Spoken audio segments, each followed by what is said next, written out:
In terms of the gardening, I've grown up gardening pretty well all my life, and it's always been, again, using what's available to you. And I guess now they have names for it, like permaculture or whatever. To me, it was just always the way we did it. But using composting, you know, what we're not using, so that we're making good soil all the time, and using natural products where we have to, you know, for fertilizers, or trying to stay away from any kind of chemicals, but using leaf mulch and things like that in the garden.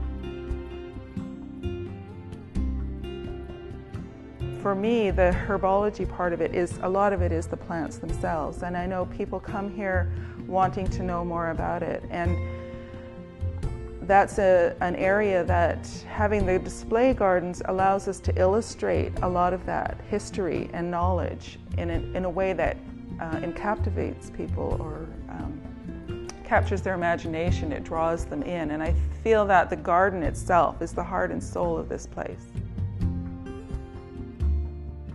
We pick the herbs fresh from our production garden. They're put in drying racks and put in a dryer on site. So there's nothing added to them. They're simply dried right on the farm. So we get the best quality. I think it's a combination of modern understanding and research with traditional practices and knowledge. Modern appliances have made our job a lot easier, and I guess that's really in the technique of emulsifying, and you know, preserving is another area where we have a very specialized approach to it, using our own special blend of essential oils as a preservative. You know, books that we collected out of for interest's sake, plus there was an extensive library that Richard White and Jacinth Figueroa had put together. So we have an awful lot of books about herbology, including in French as it happens, and we have, you know, nowadays of course you have the internet, and that provides a tremendous resource, particularly when you want to look up more modern sources.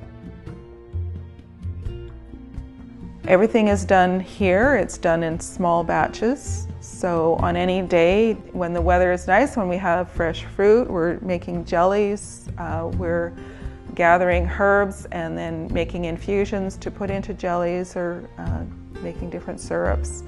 Soaps are one of the things that we're also well known for here, and we have done soap making lessons in the past. We came because we heard about the nursery, and for any garden enthusiast or herbal enthusiast, it's one of the few places on Vancouver Island where you can find that kind of a selection of herbs. We find that we have people coming back a lot.